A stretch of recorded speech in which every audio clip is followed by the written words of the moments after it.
Para esta enseñanza, sí, quiero que me acompañen en un viaje. Sí, vamos a explorar una de las cartas que le escribe Juan a la iglesia. ¿Mm? Es una carta muy hermosa y muy preciosa. Y quiero que podamos todos, ¿sí? En el nombre de Jesús, ¿sí? Utilizando la hermosa imaginación que Él nos ha entregado, el espíritu que Él depositó en nosotros, podamos utilizar nuestros dones espirituales y podamos meternos, ¿sí? En la historia, podamos meternos en lo que estaba aconteciendo en ese momento, ¿sí? Con la escritura siempre es bonito saber qué estaba aconteciendo durante el momento en que fue escrita, ¿sí? En que fue entregada. Eso le da aún un valor aún mejor. Podemos ver cosas que de pronto no habíamos visto antes. Y también nos ayuda a ver qué está aconteciendo hoy en día, ¿sí? Que pueda ser parecido a lo que ellos estaban viviendo y cómo esta escritura fue vida para ellos, para la circunstancia en que estaban viviendo. Entonces quiero que podamos colocarnos, ¿sí? En ese contexto, en el contexto de la iglesia que va a recibir una carta de Juan. ¿Sí? Los hermanos que están ahí se reunían en las casas, ¿sí? No podían reunirse públicamente porque estaban siendo perseguidos. Tanto judíos como romanos los perseguían para apedrearlos, para algunos echarlos incluso a los leones, a los gladiadores. Había una persecución sobre los cristianos, entonces tenían que reunirse de maneras clandestinas en muchas ocasiones. Tenían que reunirse y había persecución. Pero no solo eso, sino que ya habían pasado varios años del establecimiento de estas iglesias locales donde estamos y se habían empezado a ir personas de las congregaciones. Entonces, así como llegaban personas nuevas a una congregación, algunas se iban de la congregación y algunas personitas se estaban yendo de vuelta a los ídolos, de vuelta a Roma, de vuelta a servir a sus ídolos, de vuelta a su antigua manera de vivir. Pero habían otros que también estaban saliendo de la iglesia porque ya no estaban de acuerdo con ciertas doctrinas. Y habían unos que se estaban empezando a levantar y que habían salido de la iglesia y decían que ellos tenían una revelación mayor de la que había en la iglesia. Entonces que por eso se iban, porque ya la iglesia no les daba la talla para el nivel de revelación que ellos tenían. Que ellos tenían una revelación que era directa, ¿sí? Que una revelación que era mayor, que era más espiritual, y que sin esa revelación directa, mayor y más espiritual no podía haber salvación. Entonces empezaron a hablar mal de lo que tradicionalmente fue entregado a la iglesia, como algo que ya había pasado, como algo que debíamos buscar nueva revelación, nuevas cosas. Ellos empezaron a hablar mucho de meterse en el espíritu, de buscar nuevo conocimiento, un conocimiento espiritual. Empezaron a hacer una distinción entre lo que es natural, esto, nuestro cuerpo, ¿sí? Tócate, ¿sí? Empezaron a decir, esto natural es malo, es feo, todo lo que sea natural, todo lo que sea material es malo, todo es malo. Y lo puro, lo santo, lo hermoso es únicamente todo lo que sea espiritual, todo lo que no se ve.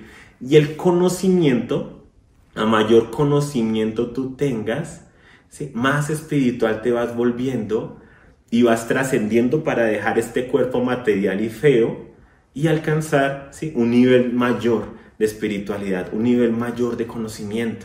Entonces empezó a entrar esto y empezaron ellos a analizar la historia de Cristo, de Jesús, los evangelios que habían sido entregados por el Espíritu Santo y por los apóstoles, y empezaron a decir, como la materia es mala, según lo que ellos pensaban, según lo que ellos traían de la filosofía griega, del dualismo griego, de corrientes de pensamiento que se movían, ¿sí? en Roma, en el Imperio Romano, ¿sí? Antiguo Imperio Griego.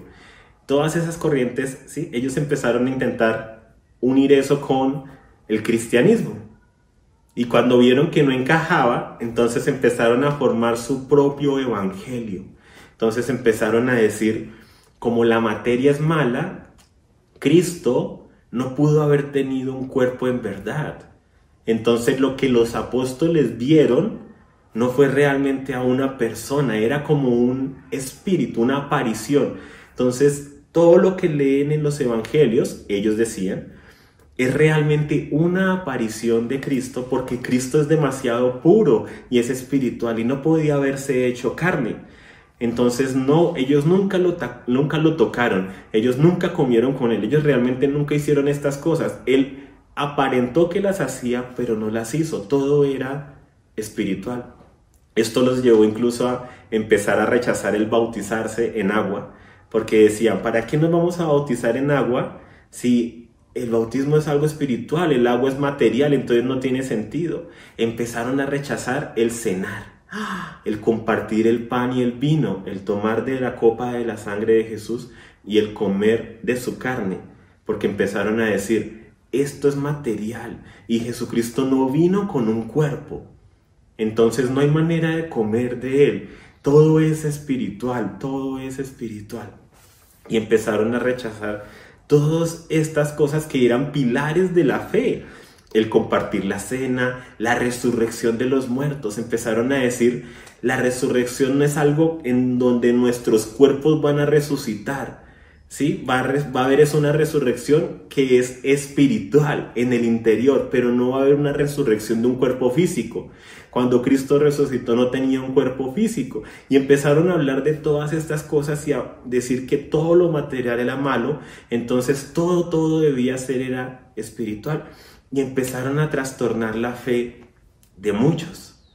Fuera de eso, conforme fueron saliendo, empezaron a decir que creían en Jesús, pero no guardaban sus mandamientos, no guardaban el amar a otros, no guardaban el perdonar, no se guardaban a sí mismos. Iban al Coliseo como todos los romanos, iban a los juegos como todos los romanos, todo lo que ofrecía la cultura de Roma, toda la música de Roma, todo el entretenimiento de Roma, toda la cultura la empezaron a asimilar y actuar. ¿Por qué? Porque ellos decían, como el cuerpo y lo material es malo, y lo que importa es el conocimiento, lo interior, lo espiritual, no importa lo que yo haga con mi cuerpo, porque igual mi espíritu no se contamina, igual Dios no se fija en eso, igual como el cuerpo es malo, entonces no importa lo que hagamos, no importa si seguimos la cultura de este mundo, no importa si hacemos las cosas que los demás hacen, no importa, ¿sí?, que de dónde vienen, que el príncipe de este mundo es el que está detrás de todas esas cosas. No, eso no importa porque todo es material.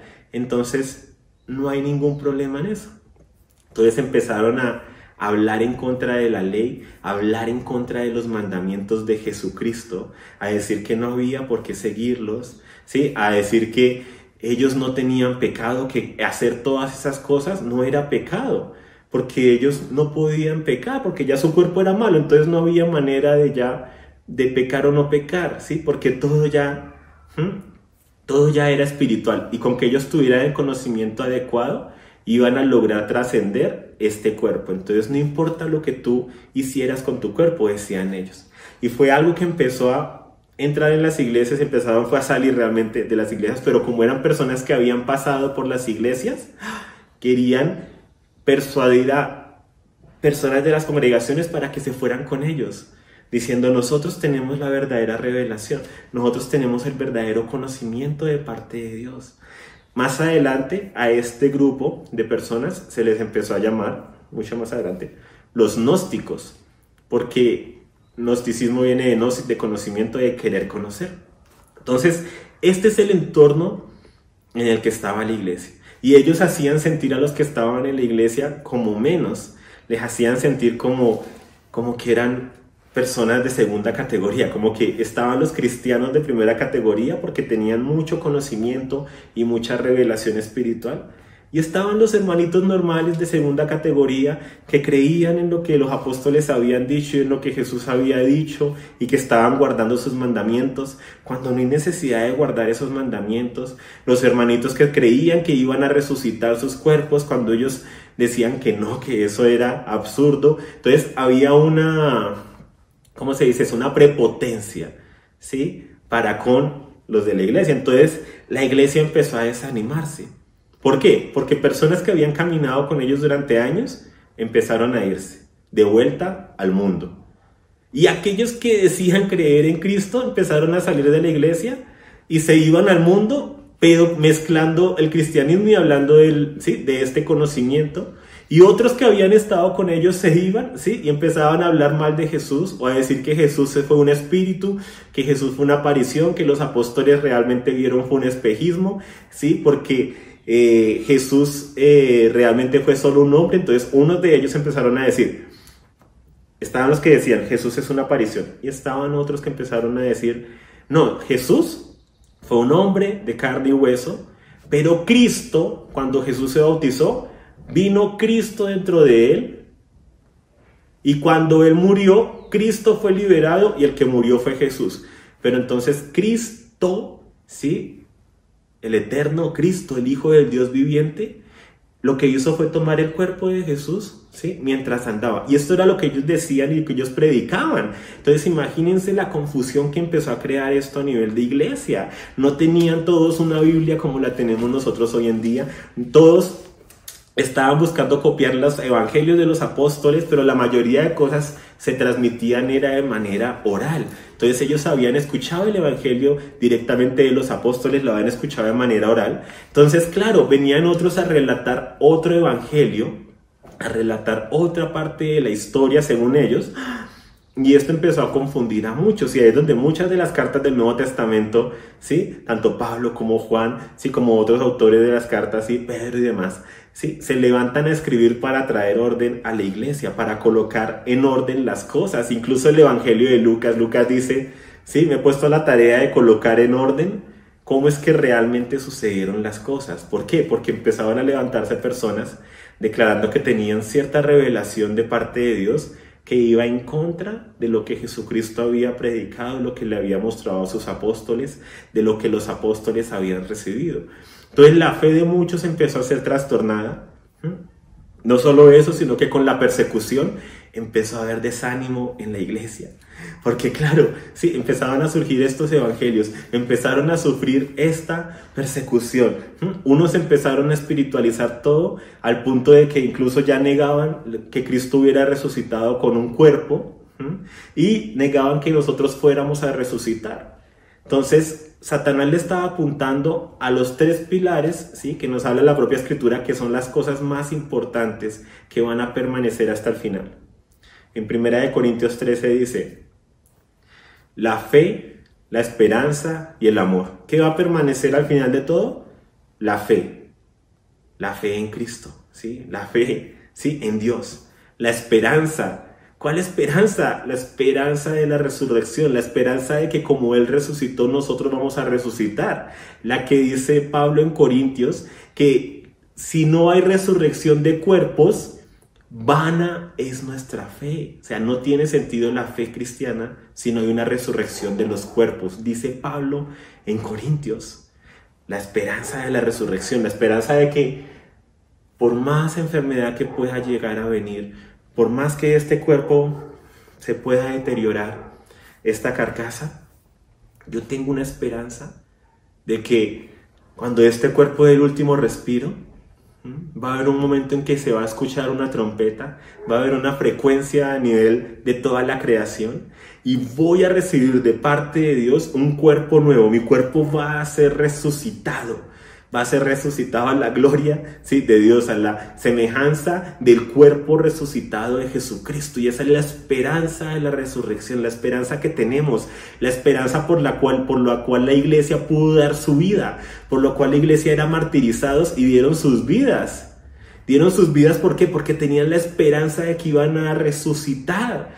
Por eso lo que leemos en la historia de los primeros siglos, comenzando con Cristo, que dio su vida, es esa dinámica de muerte, de persecución, pero daban sus vidas con gusto porque sabían que estaban sembrando su cuerpo y que iban a recibir un cuerpo nuevo de parte de Dios, que iba a haber una resurrección de entre los muertos. Y esta es la esperanza de la resurrección, la esperanza que tenemos nosotros, la esperanza de que esto no termina aquí. Eso nos llevaba a ver la aflicción y la enfermedad como cosas que no tenían poder. Porque así la enfermedad llegase a ser terminal y así murieran, sabían que la vida iba a continuar con Dios porque Dios nos iba a resucitar. Entonces, claro, al atacar esto, al quitar la esperanza de la resurrección, dejaba desbalanceados a los cristianos. Y la tercera columna, el amor. la fe, la esperanza y el amor, pero el mayor de estos es el amor, ¿cierto? Dice 1 Corintios 13.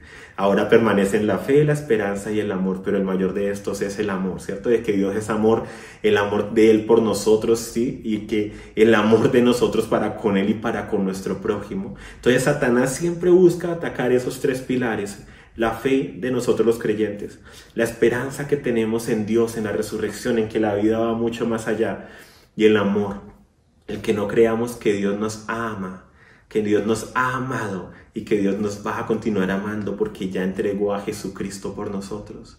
Entonces por eso se arremetió a atacar en contra de la identidad de la iglesia, a hacerlos, ¿sí?, cuestionar si Jesús es una cosa y Cristo es otra. Entonces empezó a hacer separación entre Jesús de Nazaret y Cristo. Empezó a entrar un espíritu de confusión tan terrible en la iglesia que algunos que habían estado años con ellos se fueron para atrás a las filosofías griegas y se fueron para atrás al mundo. Y se entregaron a los placeres y deleites de este mundo. Y esta era lo que rodeaba, ¿sí?, a la iglesia en ese momento en que Juan les escribe. Entonces había desánimo por esa causa, había mucha persecución, pero la persecución ellos entendían que estaban dispuestos a dar su vida por el Señor, así como el Señor dio la vida por ellos, porque había la esperanza de la resurrección. Pero como empezó a ser trastornada la fe, entonces empieza a ser trastornado todo. Algo muy interesante de los herejes es que muchos de ellos, cuando llegaba el momento de que les decían que si negaban a Cristo, lo negaban sin problema, porque sí, realmente no estaban defendiendo una verdad, sino una mentira. Y ahí era donde se probaba en muchas ocasiones la fe.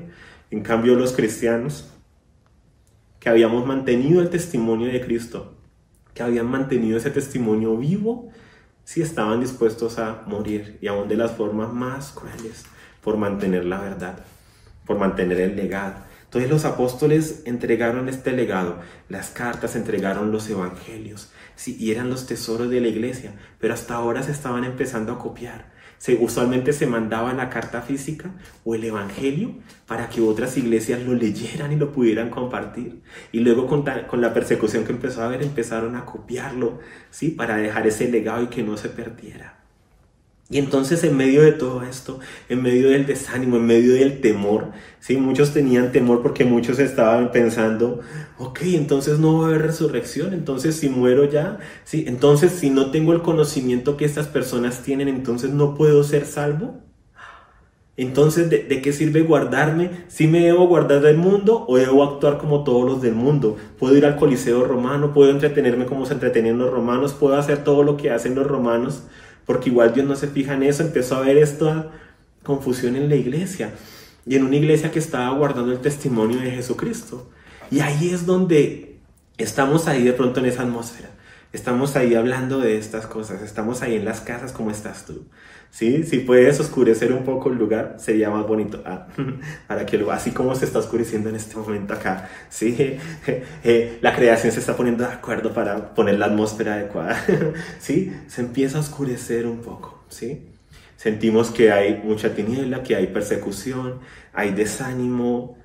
Se están levantando doctrinas que van en contra de lo que Cristo dice, aún de personas que hacen parte de la iglesia. Aún personas que eran de la iglesia se han ido y están empezando a decir cosas extrañas, están empezando a perturbar la fe de algunos.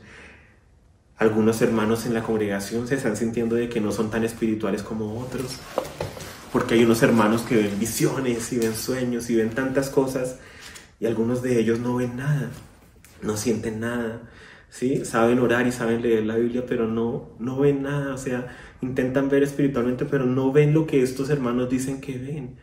Entonces se sienten que son de menos categoría, de que de pronto no son maduros, de que son todavía niños y que de pronto deben madurar más para poder ver más cosas.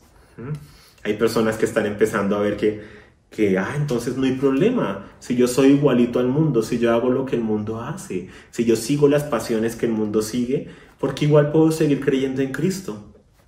Y todo este es el desorden y la confusión que estaba aconteciendo.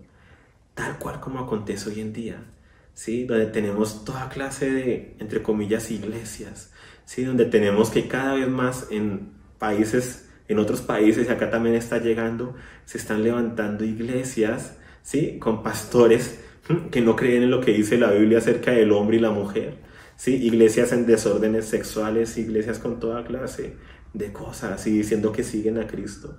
Se están levantando toda clase de doctrinas, algo que está empezando a levantarse últimamente, pero viene desde los primeros 2 siglos, a decir que la resurrección ya tuvo lugar y que fue una resurrección espiritual, yendo en contra del testimonio de la iglesia, yendo en contra del testimonio de la palabra. Pero no hay nada nuevo debajo del sol. Fue lo mismo que se levantó en el primer siglo. Por eso el apóstol Pablo, en 2 de Timoteo 2:18 dice: algunos están diciendo que la resurrección de los muertos ya ocurrió y están trastornando, perturbando la fe de muchos. No permitas que tu fe sea perturbada en estos tiempos. Entonces había persecución. De pronto, si estuviéramos en esa época, así como ahora se escucha el helicóptero, sí, se escucharían soldados romanos, se escucharían a los judíos. Sí, la iglesia estaba como, wow, siendo perseguida. Nos tocaba reunirnos en casas, sí, y estar alternando las casas y los lugares de reunión. Ahí fue donde nacieron hacer los códigos secretos, hacer que el pescadito, hacer muchas cosas para dar a entender que somos cristianos y dónde nos vamos a reunir. Era una época muy complicada. Habían todos estos movimientos, había confusión en la iglesia, porque así como lo hay hoy en día, ¿no? Hay pastores que dicen, no tiene nada de malo. ¿Qué tiene de malo celebrar Halloween? No tiene nada de malo, es una fiesta para los niños. No tiene nada de malo celebrar esto, no tiene nada de malo hacer lo otro. No tiene nada de malo que tú tengas escotes y muestres tu cuerpo, porque es la cultura de este mundo. No tiene nada de malo que tú tengas relaciones antes de casarse. Hay mucha confusión. Y hoy en día lo estamos viendo, aún en personas que se hacen llamar hijos de Dios y cristianos. Su mensaje no va de acuerdo a lo que dice Cristo y a lo que dicen sus apóstoles y el Espíritu Santo por medio de ellos en la palabra. Entonces había esta atmósfera y fuera de eso persecución. Fuera de eso persecución. Y así es como reciben ellos las cartas. Y están ahí en las casas, se reúnen en las casas, se reúnen en secreto. Y llega esta carta hermosa. Sí, de pronto alguien la copió y se la pasó al otro. Una iglesia mandaba a copiar la carta y enviaba la carta a otra y se quedaban, ¿sí? Con una para tenerla, para recordarla, para hablarla en las reuniones. Y así estamos nosotros ahora. Estamos en nuestras casas, ¿sí? Y recibimos un regalo de parte de Dios. Una carta de uno de los apóstoles soplada por el Espíritu Santo. Y nos llega la carta Primera de Juan. Primera de Juan. Y con todo lo que hemos hablado, empezamos a leer. ¡Wow! Nos llegó una carta de Juan. El apóstol, él ya está anciano. El anciano se tomó el tiempo, ¿sí? Algunos dicen que la escribió en el exilio, estando exiliado en Patmos, y se tomó el tiempo de escribirnos. Consideró que era importante lo que estaba pasando con nosotros y el Espíritu Santo lo utilizó en amor para escribirnos. Y así es como debemos acercarnos a la Biblia, a ver que lo que hay aquí es el amor del Espíritu Santo por ti y por mí. La palabra es preciosa. La palabra es un legado hermoso. Ella nos ha sido entregada. Los apóstoles entregaron los evangelios, entregaron las cartas y la iglesia dio su vida por conservarla. Dio su vida por pasar los manuscritos, por copiarlos al pie de la letra, ¿sí? Sin agregarle ni quitarle nada. Procuraron hacerlo lo mejor que podían y pasarlo a la siguiente generación. Es valiosa, es hermosa. Oh, Padre. Y nosotros que la tenemos, no la leemos.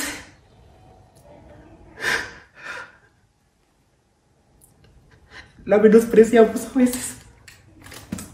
La juzgamos, ¿sí? No, pero yo opino que esto no es así, a pesar de lo que ella claramente dice. ¡Wow! Padre.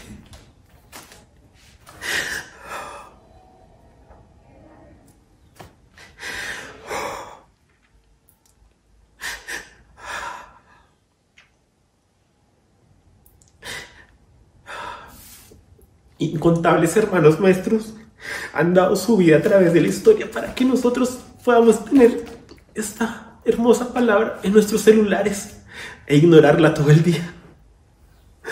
Oh, Padre.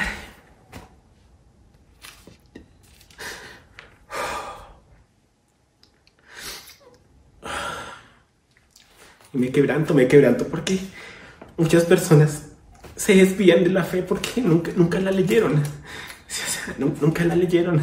Escucharon lo que pastores han dicho o escuchan lo que nosotros decimos, pero no se han acercado a ella. Y es un legado. Entonces es como una responsabilidad, es como una posta, ¿sí? La posta en las carreras de relevos que pasa un atleta al otro y al otro, ¿sí? Es una posta que la pasa generación a generación. Sí, la Biblia, hermosa y preciosa palabra, y ha sido pasada de generación a generación. Oh, y me conmueve pensar que ahora está en mis manos. O sea, que ahora ha llegado hasta mis manos.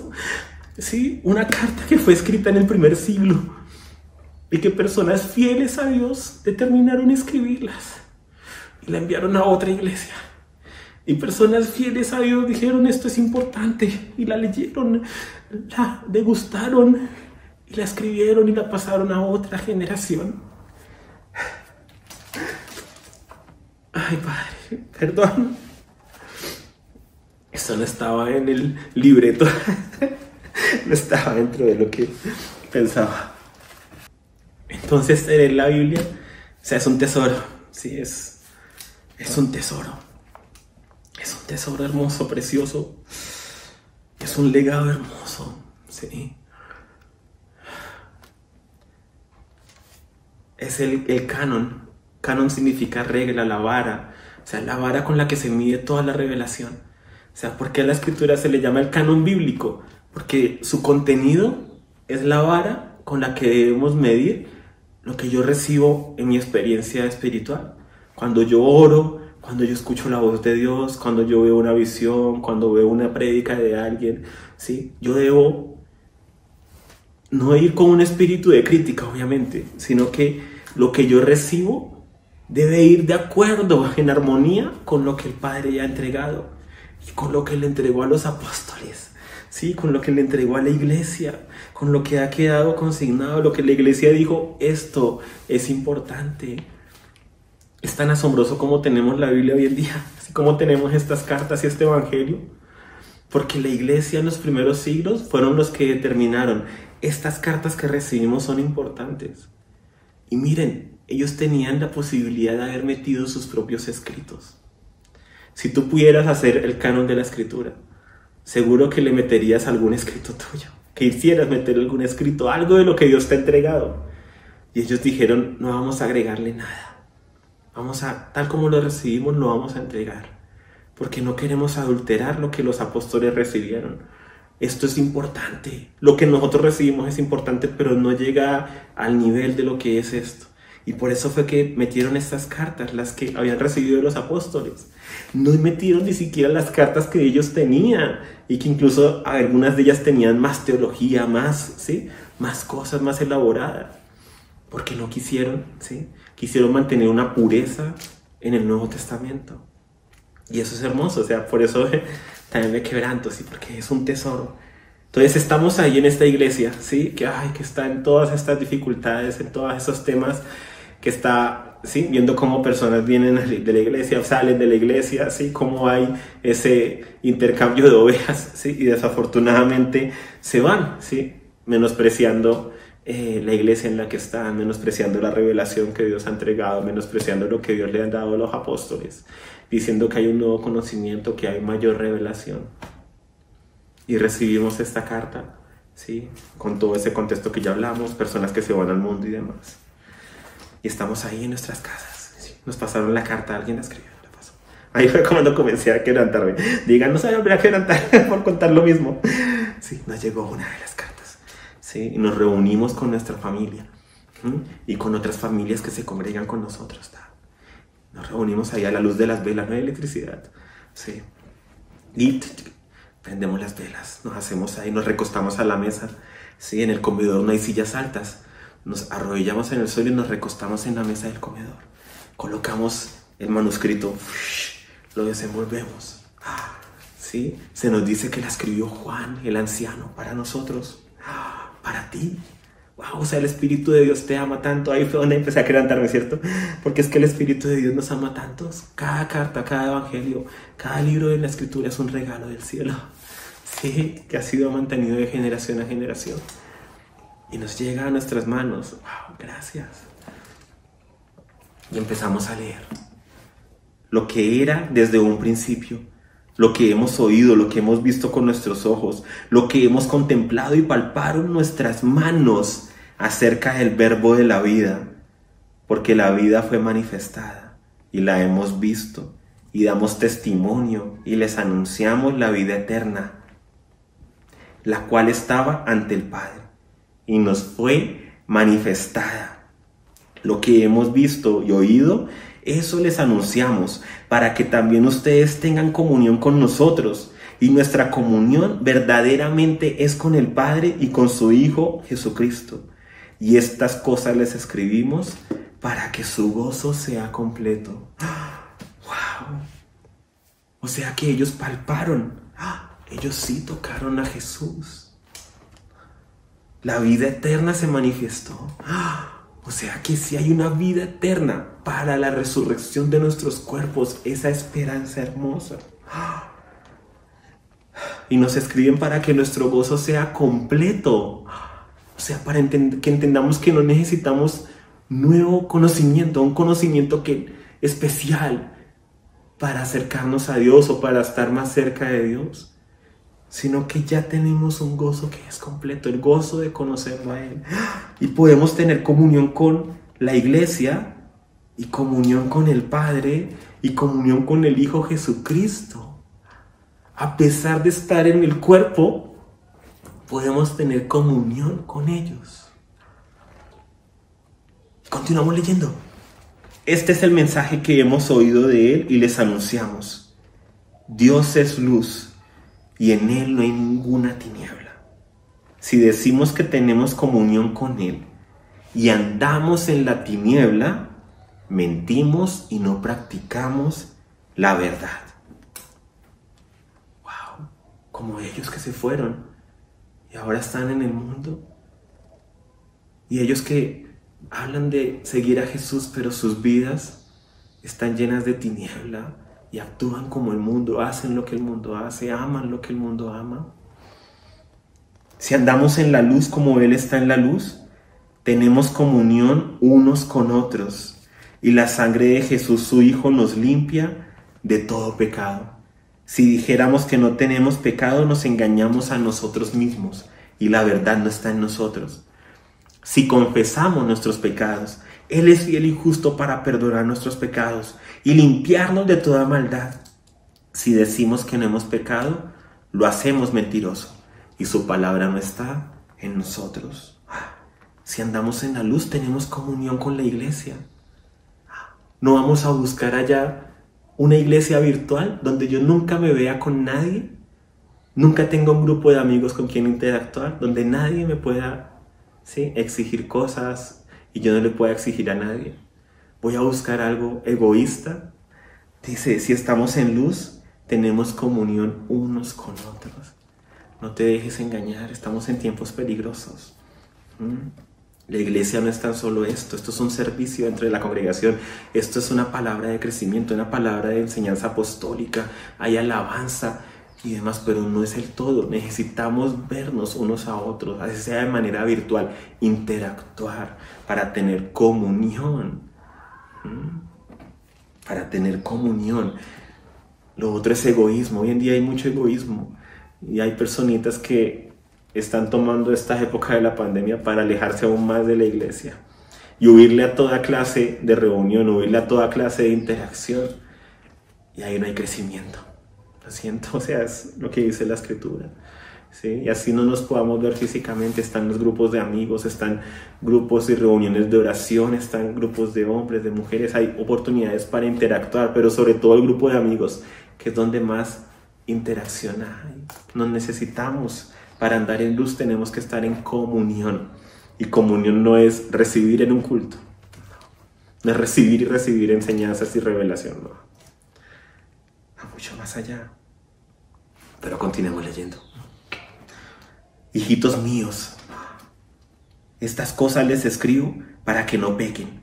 Y si alguno hubiera pecado, tenemos un ayudante ante el Padre, un paracletos, un abogado, lo dicen otras versiones de la carta, a Jesucristo el justo, el cual es también la propiciación por nuestros pecados, y no solo por los nuestros, sino también por los de todo el mundo.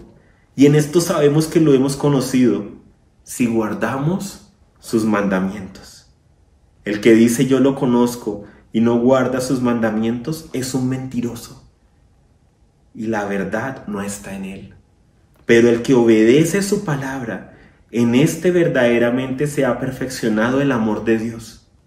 En esto pues sabemos que estamos en él. El que dice que permanece en él, en Cristo, debe andar como él anduvo. Wow, o sea que vale la pena guardar los mandamientos de Jesús. Vale la pena guardar esto, de lo que algunos nos dicen y se burlan y dicen que no hay necesidad de guardarlos. Si lo conocemos a Él, guardamos sus mandamientos. Sí, y viene esperanza a estos hogares que estaban con tantas cosas alrededor, con tanta confusión, con tanto incluso temor, porque querían andar en la verdad y no se querían desviar de ella. Entonces, si viene alguien con mucha autoridad a decirles algo, que tenía mucha autoridad en la iglesia, pues ellos se sienten un poquito sacudidos en su fe. Pero que llega aquí el apóstol, sí, Juan, el Espíritu Santo por medio de él, soplando vida, sí, y dando esperanza. Amados, no les escribo un mandamiento nuevo, o sea, esto no es una revelación nueva, sí, no es una gnosis, un conocimiento nuevo y avanzado, sino un mandamiento antiguo que tenían desde un principio. El mandamiento antiguo es la palabra que escucharon. Sin embargo, les escribo un mandamiento nuevo, renovado, que es verdadero en él y en nosotros, porque la tiniebla se va alejando y la luz verdadera ya resplandece. El que dice estar en la luz y aborrece a su hermano está en la tiniebla. El que ama a su hermano permanece en la luz y en él no hay tropiezo. Pero el que aborrece a su hermano está en la tiniebla y anda en la tiniebla y no sabe a dónde va, por cuanto la tiniebla le cegó sus ojos. ¡Wow! Y empezaban allá a conversar los discípulos. O sea que aquel hermano que no quiere, ¿sí?, no quiere sentarse a este lado de la mesa porque aborrece a esta persona, le cae mal a esta persona, no lo soporta. No está permaneciendo en la luz, está en tinieblas. Y necesitamos andar en luz. Entonces yo no puedo mantener rencor en contra de alguien, porque eso sería andar en tiniebla. No puedo pretender seguir a Cristo y tener rencores, aborrecer a mi hermano, aborrecer a alguien, cambiar de congregación porque me cae mal una persona. Aborrecer, amar menos significa aborrecer, ¿no? Amar menos que como un amor inferior al que le doy a todos los demás. Y no solo eso, sino que cuando yo justifico, cuando yo digo, no, pero es que él se portó mal conmigo, no, pero es que él me hizo. Cuando ya empiezo a justificar el aborrecer a alguien, el ir en contra de lo que Dios dice, el no estar en luz, las tinieblas me sacaron los ojos. Aquí dice, le han cegado sus ojos. Otras versiones dicen, sacaron sus ojos. O sea, sí, es muy fuerte. La falta de perdón, el aborrecer a alguien, eso no tiene sentido en la iglesia de Dios. Sí, o sea, no tiene sentido en el cristianismo de Dios, en los seguidores de Cristo. No tiene sentido en los discípulos de Cristo. No tiene sentido, no tiene cabida. Es un camino que te estás yendo al infierno creyendo que vas para el cielo, porque dices creer en Jesucristo. El que ama a su hermano permanece en la luz y en él no hay tropiezo. ¡Wow! ¡Qué hermoso! El amor me impide tropezar. O sea, el amor es el camino más seguro. ¡Wow! Y ahí estaban. Con razón la carta de Pablo. Sí, con razón la carta de Pablo que le escribió a la iglesia a los Corintios. Tienes razón. Empiezan ahí a hablar en la mesa. Con razón. Él dijo, les voy a mostrar un camino más excelente. El camino del amor. Porque es un camino en el que no hay tropiezo. Porque es un camino donde vas a la fija, al amar al prójimo, siempre vas a dar en el blanco. Les escribo a ustedes, hijitos, porque los pecados les han sido perdonados a causa de su nombre. ¡Wow! ¡Qué bueno! Les escribo, padres, porque han conocido al que es desde un principio. Lo han conocido. O sea, no creas que necesitas un nuevo conocimiento, un conocimiento especial, que tu fe sea tan validada. Hay personitas que en esta mesa que estaban creyendo que de pronto no conocen a Cristo porque no han visto lo que otros han visto, no ven como otros ven, no escuchan como otros escuchan. Y dice, ustedes lo han conocido desde un principio. Les escribo, jóvenes, porque han vencido al maligno. Jóvenes, son vencedores. Jóvenes, la pornografía no es su amo. Jóvenes, la lascivia no es su amo. Jóvenes, los desórdenes no son sus amos. Jóvenes, jóvenes.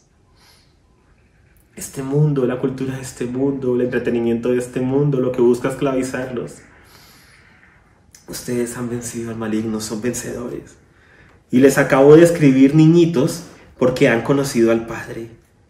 Han conocido al Padre. Que nadie les venga a decir que les falta conocer al Padre. Que nadie les venga a decir que les falta que les venga una revelación. Porque la fe sincera delante de Él es conocerlo a Él. Sí, el conocerlo a Él es algo sencillo, el orar, el leer la palabra, ¿sí? El ayunar, el ayudar a otros, el amar, el perdonar. La fe es tan sencilla, tan hermosa. Un niño la puede aplicar. El mayor de nuestros ancianos en este momento que no puede salir, la puede aplicar. Ahí intercediendo, orando por los santos, con su listica de oración, y orando por cada persona, orando por cada situación. Y está aplicando una fe sincera y conoce al Padre y le ha sido revelado. Entonces no dejes que tu fe sea perturbada, que porque no conoces cosas, que porque no ves cosas como otros las ven. La fe es sencilla, la fe es para los sencillos, para los humildes de corazón, no para los soberbios. Les acabo de escribir, jóvenes, porque así han vencido al maligno. Escuchen. No amen al mundo ni las cosas que hay en el mundo.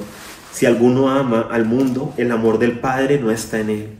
Porque todo lo que hay en el mundo, la pasión de la carne, la codicia de los ojos y la soberbia de la riqueza, no proviene del Padre, sino del mundo.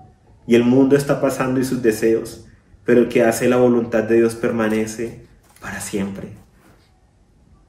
Y ahí ellos en la mesa, cobrando ánimo, estamos por el camino correcto. Sí, porque estaban separados del mundo, estaban en el mundo pero no hacían parte de él, no participaban de lo que el mundo participaba, no iban corriendo la última moda. Entonces, sí, si la última moda del mundo es tirarse por una ventana, entonces todos se tiraron por una ventana y la postean en sus redes sociales. Si no estaban ahí siguiendo la serie de moda, el entretenimiento de moda y siguiendo el ritmo del mundo, siguiendo la música del mundo, siguiendo todo lo que el mundo es. Él les decía, no amen el mundo ni las cosas que hay en el mundo. O sea, no las amen. Todo tiene su lugar, ¿sí? Y ellos cobrando ánimo. Cobrando ánimo la iglesia, ¿sí? Y siendo animados a perseverar. ¿Por qué? Porque el que hace la voluntad de Dios permanece para siempre. El que hace la voluntad de Dios permanece para siempre. Y porque el que ama al mundo, el amor del Padre no está en él. O sea, cuando algo del mundo me atrae más que el Padre, ¿cómo puedo decir que lo amo más? Niñitos, ya es la hora postrera. Y según han escuchado que el anticristo viene, así han surgido ahora muchos anticristos. por lo cual sabemos que es la hora postrera. Salieron de nosotros, pero no eran de nosotros, porque si hubieran sido de nosotros, habrían permanecido con nosotros. Pero salieron para que se manifestara que no todos son de nosotros. Pero ustedes tienen la unción del Santo, y todos ustedes lo saben. No les escribí porque no sepan la verdad, sino porque la saben, y porque ninguna mentira procede de la verdad. ¿Quién es el mentiroso? Sino el que niega que Jesús es el Cristo. ¿Ven la separación? El que niega que Jesús es el Cristo, como si una cosa fuera Jesús de Nazaret, como si una cosa fuera leer acerca de la vida de Jesús en los evangelios, y otra cosa, el Cristo, el Hijo del Dios viviente después de que resucita, o sea, como si fueran dos cosas aparte. Dice, ¿quién es el mentiroso sino el que niega que Jesús es el Cristo, el que busca dividir a Cristo? Este es el anticristo, el que niega al Padre y al Hijo. Todo el que niega al Hijo tampoco tiene al Padre. El que confiesa al Hijo también tiene al Padre. Lo que ustedes oyeron desde un principio, permanezca en ustedes. Lo que escuchaste desde un principio, esa fe sencilla, sincera, que permanezca en ti. Si lo que escuchaste desde un principio permanece en ustedes, si lo que escucharon, desde un principio permanece en ustedes, también ustedes permanecerán en el Hijo y en el Padre. Y esta es la promesa que Él nos dio, la vida eterna. Esta es la promesa que Él nos dio. O sea, la vida eterna es como una moneda que tiene dos caras. Por un lado, que te conozcan a ti, el único Dios verdadero, y a Jesucristo a quien has enviado. La vida eterna es una relación aquí y ahora, pero eso no quita la otra cara de la moneda, la promesa de la vida eterna. ¿Por qué Juan hablaría de una promesa si ellos ya tenían vida eterna? Porque es la otra cara de la moneda. La vivencia, la experiencia, el orar, el tener comunión con el Padre y con el Hijo ahora, es vivir la vida eterna. Pero también está la promesa de que el cuerpo va a resucitar y va a tener vida eterna. Y esta es la promesa que Él nos dio, la vida eterna. Les estoy escribiendo esto sobre los que intentan engañarlos. Aunque en cuanto a ustedes, la unción que de Él han recibido permanece en ustedes. Y no tienen necesidad de que nadie les enseñe, sino que así como su unción les enseña todas las cosas, y es verdad y no es mentira, así como ella les enseñó, permanezcan en Él. Entonces les dice, no tienen necesidad de que nadie les enseñe, pero igual les escribe, ¿sí? Igual necesitan ser corregidos. Todos necesitamos, ¿sí? En algún momento ser corregidos y continuamente ser disciplinados, formados por Él, enrutados por Él, enrutados en el camino correcto, ¿no? En la ruta correcta. Y ahora, hijitos, permaneced en Él. Permaneced en Él. Para que cuando sea manifestado tengamos confianza y no seamos avergonzados por Él en su venida. Si saben que Él es justo, sepan también que todo el que obra la justicia ha nacido de Él. ¡Wow! Se miran todos. Para los que están en el 2020, entramos al tercer capítulo de Primera de Juan. ¿Sí? Los que volvemos al primer siglo, no teníamos numeración ni nada, la carta iba de corrido. Miren qué clase de amor. El Padre nos ha concedido que seamos llamados hijos de Dios, y lo somos. Por esto no nos conoce el mundo, porque tampoco lo conoció a Él. Ahora, amados, ahora somos hijos de Dios, y aún no se ha manifestado lo que hemos de ser. Pero sabemos que cuando Él sea manifestado, seremos semejantes a Él, porque lo veremos tal como es. Y todo el que tiene esta esperanza de verlo a Él y ser como Él, de que su cuerpo también sea resucitado, todo el que tiene esta esperanza se purifica a sí mismo como Él es puro. Dices creer en Él, debes andar como Él anduvo. Dices creer en Él, debes andar en justicia. Dices haber nacido de Él, la justicia debe brotar de ti. ¿Eres su hijo, efectivamente? Ok. Debes purificarte a ti mismo porque tienes la esperanza de verlo a Él. ¿Y cómo te vas a presentar con tu peor pinta? ¿Cómo te vas a presentar delante de Él? Con lo que Él te ha entregado. Todo el que practica el pecado también practica la infracción de la ley, porque el pecado es infringir la ley, violar la ley. pero no, que hay unos que dicen que los mandamientos, que no. Y saben que Él fue manifestado para que cargara los pecados, aunque en Él no hay pecado. Todo el que permanece en Él no peca. Todo el que continúa pecando no lo ha visto ni lo ha conocido. Niñitos, nadie los engañe. El que practica la justicia es justo, como Él es justo. El que practica el pecado es del diablo, pues el diablo peca desde un principio. Para esto fue manifestado el Hijo de Dios, para que destruyera las obras del diablo. Todo el que es nacido de Dios no practica el pecado, porque la simiente de Dios permanece en él, y no puede pecar porque ha nacido de Dios. En esto son reconocidos los hijos de Dios y los hijos del diablo. Todo aquel que no practica la justicia no es de Dios, tampoco aquel que no ama a su hermano. Wow, no solamente el no pecar y el no practicar la justicia, sino el dejar de amar. Teniendo la oportunidad de expresar amor y de amar a alguien, el no amarlo, el dejarle de amar, el cerrar la llave del amor, me identifica como hijo del diablo. Y aquí está hablando de lo que practica el pecado y no se arrepiente. Y nosotros a veces, sí, iglesia, a veces queremos hacer a la gente sentir bien porque peca. O sea, viene alguien con un pecado y buscamos hacerle sentir bien, así como que se sienta bien, cuando lo que necesita es precisamente sentirse mal y arrepentirse, no tener remordimiento, ¿no? Remordimiento es sentirme mal pero continuar igual, sino que eso es sano, ese sentirme mal por pecar es sano. Y a veces nosotros como líderes, como pastores, como ministros, a veces como que queremos que la gente no pierda su identidad, ¿no? No, pero eres hijo de Dios, pero estás en tu proceso, pero a veces no dejamos que tenga el duelo por el pecado. O sea, si tú practicas el pecado, ¿sí? No lo conoces. O sea, si tú en este momento estás en adulterio y estás engañando a tu esposa o estás engañando a tu esposo, vas camino al infierno. No eres un hijo de Dios, estás en camino al infierno. Debes arrepentirte.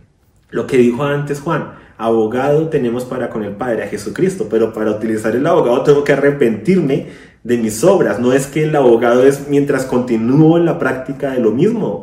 Arrepentirse es dar un giro de 180 grados. Sí, cambiar mi manera de pensar, volver atrás a la fuente. Lo que le dice Juan a los que estaba bautizando: el que roba no robe más. Sí, el soldado, sí, devuélvale a lo que tomó de alguien, devuélvaselo. Sí, ayudar. Sí, el que antes robaba, trabaje para con sus manos ayudar a los que tienen necesidad. O sea, el arrepentirse es ese, ¿no? El dejar el pecado atrás. Entonces, si tú continúas practicando el pecado, estás en un camino de perdición que te va a llevar a alejarte cada vez más de Dios y de camino al infierno, alejado totalmente de Dios. Es lo que dice Juan. O sea, Juan no va con rodeos, ¿sí? Y no busca endulzar la cosa y no busca que la gente siga contenta pecando. No, o sea, el pecado no es una opción en los hijos de Dios. Y podemos tropezar y pecar. La escritura también lo muestra, ¿sí? Pero el tema con los hijos de Dios es que no estamos en esa práctica del pecado. Si en este momento, por eso coloqué un ejemplo que es muy visible, es así como el del adulterio, porque es algo que si lo estás practicando, tienes que arrepentirte, tienes que restaurarte, tiene que haber restitución. Si estás practicando el robo en tu empresa, con tus amigos, con tu familia, lo que sea, tienes que arrepentirte porque estás en tinieblas. Si estás practicando la deshonra a los padres, estás en un camino de perdición, ¿sí? Por mucho que ores y que veas cosas, ¿sí? Si no estás, ¿sí?, andando como Él anduvo, te estás engañando a ti mismo. Y es interesante cómo el apóstol no se va con rodeos, pero tampoco está condenando a la gente. O sea, el llamado es al arrepentimiento. Así como Jesús a las iglesias en Apocalipsis les dice: mira, tengo contra ti esto, y voy a quitar tu candelabro de su lugar. O sea, se va a apagar tu lámpara si no te arrepientes. ¿Qué vamos a decir? ¿Ay, Jesús no tiene amor? A veces nos creemos más amorosos que Jesús y buscamos a la gente hacerla sentir bien por seguir yendo en contra de lo que Dios dice. Mira, si tú estás en una dinámica de pecado, ¿sí?, pues es obvio que te estás sintiendo mal porque estás yendo en contra de tu diseño como hijo de Dios de andar en justicia. Entonces es obvio, toca que te arrepientas. Si estás en este momento en una dinámica del pecado, de pronto con la pornografía, pues deja a un lado el celular, deja a un lado el computador, deja a un lado las cosas que te atraen, que son las que, ¿sí?, te llevan a que una cosa lleve a la otra, entre comillas, y luego termines pecando. Coloca el computador afuera, no te quedes solo en tu cuarto en el computador si esa es la herramienta, ¿sí?, que has utilizado para pecar, por el medio a la cual ha venido la tentación, ¿sí? No te quedes solo en un cuarto con él, si ya está muy tarde y sabes que empiezas a buscar programas en Netflix o en YouTube o lo que sea, y empiezan a aparecer cosas sugestivas, o en ciertos canales por cable, los que aún tienen cable, ¿sí? Y sabes que aparecen esas cosas, pues no lo hagas, ni siquiera prendas el televisor, porque ya sabes que esa es tu área de debilidad.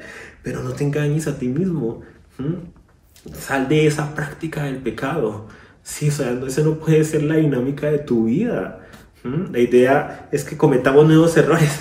Sí, que no nos quedemos toda la vida practicando y cometiendo lo mismo, que dejemos las cosas de niño atrás, ¿sí? Y abogado tenemos para con el Padre. Entonces es arrepiéntete, arrepintámonos, ¿sí? Y volvamos a Él y andemos como Él anduvo. Pero aquí es tan hermoso porque entonces empieza a hablar del amor. Porque este es el mensaje que escucharon desde un principio, que nos amemos unos a otros. No como Caín, que era el maligno y asesinó a su hermano. ¿Y por qué razón lo asesinó? Porque sus obras eran malas y las de su hermano justas. Pero no se extrañen, hermanos, si el mundo los odia. Nosotros sabemos que hemos pasado de la muerte a la vida porque amamos a los hermanos. El que no ama permanece en la muerte. Todo el que odia a su hermano es un asesino. Y saben que ningún asesino tiene vida eterna morando en él. En esto hemos conocido el amor, en que Él puso su vida por nosotros. También nosotros debemos poner la vida por los hermanos. Es tan hermoso. Nosotros sabemos que hemos pasado de la muerte a la vida porque amamos a los hermanos. ¿Cuál es una señal de una persona viva espiritualmente? No es cuánto ve, no es cuánto conoce, no es que tan bonito podamos orar, no es ni siquiera cuánto de Biblia hayamos leído, es cuánto amamos. Sabemos que estamos vivos porque amamos. Sabemos que estamos vivos espiritualmente porque amamos. Y ¿sabes algo? El amor cubre multitud de pecados. En otra versión dice: el amor cubre todos los pecados. Por eso el amor es el camino más seguro. El amor siempre da en el blanco. Por eso el amar. Si estás con una situación en la que no sabes qué hacer, hay un pecado, una tentación que te atormenta y no has podido salir de ella, ama. Mira, ama a tus familiares, ama a tu mamá, a tu papá, ama a tus hermanos, ama a las personas a tu alrededor, ama a los necesitados, ama a las personas en tu congregación, ama, haz actos de amor, ama, y vas a ver cómo en ese amor se cubre multitud de pecados. Y vas a ver cómo en ese amor dejas de mirarte a ti mismo y dejas de enfocarte únicamente en tu pecado y en tú y yo y esto y yo y Dios. Cuando empiezas a amar, pones tu mirada en otros. Entonces dejas de verte a ti mismo y de tener lástima por ti mismo y empiezas a ver a los demás. Y empiezas a andar en esa dinámica de amar, de dar, de ayudar, de entregar. Y empiezas a caminar en un hermoso camino de vida y de perfección.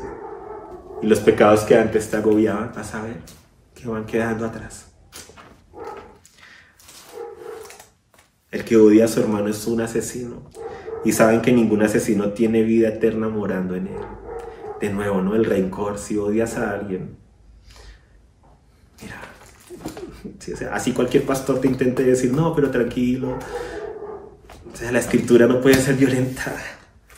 Sí, o sea, eso tiene que romperse, tienes que aprender a perdonar, tienes que meterte en oración con el Señor, tienes que orar por esa persona. La oración libera tanto, te libera a ti, libera al otro. Cuando tú tienes algo en contra de alguien y oras por esa persona, es súper liberador. Hijos, no amemos de palabra ni de lengua, sino con obra y en verdad. Y en esto sabemos que somos de la verdad, ¿cierto? Pero perdón, me salté. Estaba más atrás en la carta, a los que están en el 2020, capítulo 3, versículo 17. Pero el que tiene bienes en este mundo y ve a su hermano en necesidad y le cierra sus entrañas, ¿cómo podrá habitar el amor de Dios en él? Si tú tienes cómo ayudar a alguien y vienes de este mundo, ¿cómo podrá el amor de Dios habitar en ti si no lo ayudas teniendo cómo? Y se escuchan los perros. Y estamos ahí en esa casa. Los romanos, los soldados con sus perros. Digamos que están ahí, están la persecución. Y tenemos que leer. Vamos a ver cuánto alcanzamos a leer. Porque ya se nos está acabando el tiempo y vamos a tener que recoger nuestras cosas, ¿sí? Y huir y continuar leyendo en otra ocasión la carta que nos entregó el apóstol. Amados, si nuestro corazón no nos condena, confianza tenemos para con Dios y recibimos de parte de Él cualquier cosa que le pidamos.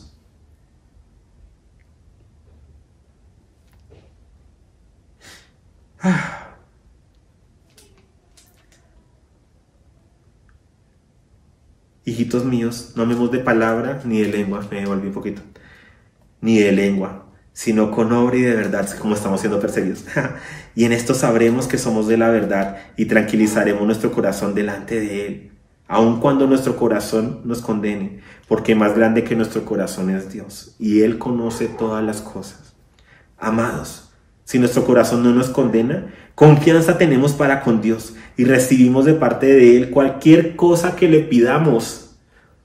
La clave para recibir en oración, todo lo anterior: andar en justicia, andar en amor, andar en luz, no guardar rencor en contra de alguien, perdonar, amar sin condición, andar en justicia, arrepentirse de los pecados, ¿sí? Que no haya tiniebla en nosotros. Dice, y si nuestro corazón no nos condena, confianza tenemos para con Dios y recibimos de parte de Él cualquier cosa que le pidamos, porque guardamos sus mandamientos y hacemos lo que es grato ante Él. Porque a veces no recibimos, porque nuestras oraciones a veces no son contestadas. Gracias a Dios, con la misericordia ciertas cosas son contestadas. ¿Cómo está nuestro corazón? ¿Está con amargura, con rencor? ¿Está con amargura por causa de la situación? ¿Está lleno de queja y murmuración y nos quejamos de la situación? Nos quejamos del gobierno, nos quejamos del pastor, nos quejamos de la congregación, nos quejamos de nuestro esposo, nos quejamos de nuestros hijos, nos quejamos de nuestros padres, nos quejamos de nuestros amigos, nos quejamos de la universidad, nos quejamos. Así sin ese amor, ¿no? Con ese rencor, no hay amor. ¿O no estamos guardando sus mandamientos? ¿Y cuáles son los mandamientos? Termina esta parte de la carta diciendo, y este es su mandamiento, que creamos en el nombre de su Hijo Jesucristo y nos amemos unos a otros, como nos ha dado mandamiento. Que creamos la fe en el nombre de su Hijo Jesucristo, Jesús el Cristo, y nos amemos unos a otros, como nos ha dado mandamiento. Mira, si tú no tienes comunión con otros cristianos, no puedes ejercer el amor. O sea, ¿cómo vas a ejercer el amor únicamente de manera virtual? ¿Cómo vas a ayudar únicamente viendo prédicas, enseñanzas virtualmente y nunca interactuando, nunca ayudando, nunca colaborando con lo que tienes para ayudar a otros? Y aquel que guarda sus mandamientos permanece en Él, y Él en aquel. ¡Wow! Entonces no es en vano guardar la palabra, no es en vano guardar las cosas sencillas, el amar, el perdonar, el orar por los que nos persiguen, el amar a nuestros enemigos, el poner la otra mejilla, el ir la milla extra por alguien, el ayudar, el dar sin condición, el perdonar aunque tengamos la razón, el perdonar a esta persona hasta 70 veces 7. No es en vano obedecer esos mandamientos de parte de Cristo Jesús, no es en vano el orar en secreto, no es en vano el ayunar, ¿cierto? En secreto también, no es en vano hacer todas estas cosas, no es en vano el colocar mi ofrenda, y el si me acuerdo de que tengo una discusión con un hermano, el ir y buscarlo y arreglar las cosas. No es en vano el amar a mi cónyuge, no es en vano el amar a mis hijos, los hijos amar a los padres, en amarnos los unos a los otros. No es guardar todos esos mandamientos, no es vano y no es imposible. O sea, dice que es parte del sello de que estamos en Dios y Dios en nosotros. Y dice, aquel que guarda sus mandamientos permanece en Él, en Cristo, de Jesucristo, y Jesucristo permanece en Él. Y en esto sabemos que permanece en nosotros por el Espíritu que nos dio. Este es el mandamiento, que creamos en el nombre de su Hijo Jesucristo. Me devolví un poquitico y nos amemos unos a otros. Y estaban ahí leyendo esta carta y llenándose de esa esperanza, de ese amor y recobrando ánimo, ¿sí? De las cosas sencillas de la fe, del amor, ¿sí? O sea, no te preocupes por lo que has leído y no entiendes, ¿sí? Preocúpate por aquello que has leído y todavía no has aplicado. El perdonar, el amar, el orar por los que nos persiguen. Y ahí se incrementó el ruido de los perros, estaban los soldados alrededor de aquella casa. Entonces oraron los hermanos, oraron por esos soldados para que conocieran a Cristo y la luz de Cristo, porque el mandamiento era: oren por los que lo persiguen. Y luego salieron de la casa con la carta. Y en otra ocasión la continuaremos leyendo. Amados, el amor nunca falla. El amor siempre da en el blanco. No nos dejemos engañar. Si andamos en tiniebla, estamos en tinieblas. Son cosas tan sencillas y tan absurdas. Hasta un niño lo sabe. ¿Sí? Un niño sabe que si alguien hace algo malo es porque su fuente es mala. Si alguien hace algo bueno es porque su fuente es buena. Y nosotros a veces entramos en este posmodernismo de querer justificar las malas actitudes, donde todo es relativo, donde la maldad es relativa y todo es relativo. Y esta carta es tan poderosa porque es una espada que viene a cortar con todo ese pensamiento, porque es una carta que no se anda con rodeos, es blanco y negra. Se hace blanco o negro. O estás en luz o estás en tinieblas, o estás en justicia o estás en injusticia, o estás en Dios o estás en el mundo. O sea, no hay un término medio. O estás en amor o estás en rencor y en odio.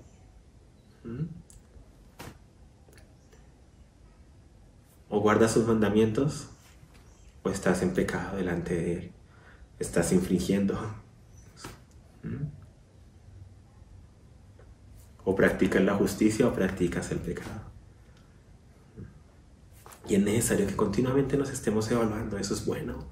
Y sentirnos mal por las cosas malas que hacemos es bueno, es necesario, porque eso nos lleva a fortalecer, a no bajar las murallas. No podemos ver si viéramos en la casa una grieta y se va haciendo cada vez más grande, no podemos hacernos los locos, no podemos decir, bueno, pero mejorará algún día, va a mejorar. No, eso nos lleva a hacer algo al respecto. Entonces, cuando tú veas cosas en tu vida, tampoco te obsesiones, no que se vuelva tu obsesión porque te ves a ti mismo, sino que soluciónalas, arrepiéntete de las situaciones en las que estás y ama, porque el amor siempre da en el blanco. Ama, porque entre más tú ames a los que te rodean, vas a ver cómo el pecado va quedando atrás, porque el amor, cubre multitud de pecados. Ama sin condición, perdona aunque tengas la razón, ya déjalo ir, perdona y ama las cosas sencillas. Ama a tus enemigos. La persona que no puedes pasar es la que más requiere que la ames. Ora por ella. Ora por esa persona. Comienza por ahí. Llévala delante de Dios y ora por ella. Y no permitas que la queja, que la murmuración, que la crítica entre a tu casa. Que se genere un ambiente de queja, donde te quejas de las cosas, te quejas de la economía, te quejas de la situación, te quejas. ¿Sí? Esa es la operación de las tinieblas, queriendo quitarnos la fe, la esperanza y el amor. Y recuerda que hay esperanza, ¿sí? No permitas que lo que está pasando alrededor te funda de temor, ¿sí? Debemos ser cuidadosos definitivamente, ¿cierto? No podemos ahí andar como rueda suelta, ¿sí? Sí, desconsiderados con nosotros mismos y con los demás, ¿sí? O tentando a Dios, como le dijo Satanás a Jesús, ¿no? Como eres hijo de Dios, salta de esta torre, que igual nada te va a pasar. Hoy en día es como eres hijo de Dios, sal sin máscara, no la uses, no uses esto, no uses lo otro, porque igual nada te va a pasar. Eso es tentar a Dios. O sea, tú no te vas a tirar de un tercer piso y bueno, si Dios me quiere vivo, caeré vivo. Eso no tiene sentido, no podemos tentar a Dios. Entonces no estamos hablando de eso, pero estamos hablando de que en medio de todo lo que hagamos, ¿sí? No sea el temor lo que nos motive, sino el amor. Y es la invitación a que podamos valorar y apreciar la palabra que nos ha sido legada, que nos ha sido entregada. Por favor, léala. Termina de leer la carta de Juan. Sí, o sea, que no sea como que, bueno, hasta el próximo culto, cuando le vuelva a tocar a Jorge, terminaremos de leer primera de Juan. Qué triste, ¿no te parece? Léela, degústale, piensa en eso, piensa en qué está pasando por esa primera generación y qué te está diciendo Dios a ti hoy en día. Y si hay algo ahí que va en contra de lo que tú has escuchado, lo que tú crees que deben ser las cosas, debes preguntarte, ¿quién tiene la razón? ¿Yo y mi opinión? ¿O la palabra inspirada, soplada por el Espíritu Santo de Dios? Que Dios te continúe bendiciendo. Que continúes creciendo en Él, que continúes siendo formado a la imagen y semejanza de Jesucristo. ¿Sí? Que encuentres, si no lo tienes, un grupo de amigos y que puedas ahí crecer, que puedas aportar. No te vuelvas tan solo de los que escuchan. ¿Sí? Cuando tengas la oportunidad, aporta. Todo aporte es importante y te ayuda a ti a crecer y ayuda a que otros crezcan. No te quedes callado. ¿Sí? Son la manera en que tenemos en este momento de tener comunión unos con otros y de crecer. No únicamente de recibir, sino también de dar de lo que Él ha depositado en nosotros. Que seas un testimonio vivo en tu casa, que la luz de Cristo ilumine desde adentro hacia afuera en tu interior, que el amor de Cristo que ha sido depositado en tu corazón se vea en aquellos a tu alrededor y que puedan decir, wow, Él no ama únicamente de palabra, sino que ama realmente en hechos y en verdad, por la manera en que se comporta y en que se da a los demás. Ánimo, iglesia, y a amar como hemos sido amados, y a amar lo que Dios ama, y a guardar el testimonio y el legado que se nos ha encomendado. Hasta la próxima, iglesia linda. Los amamos.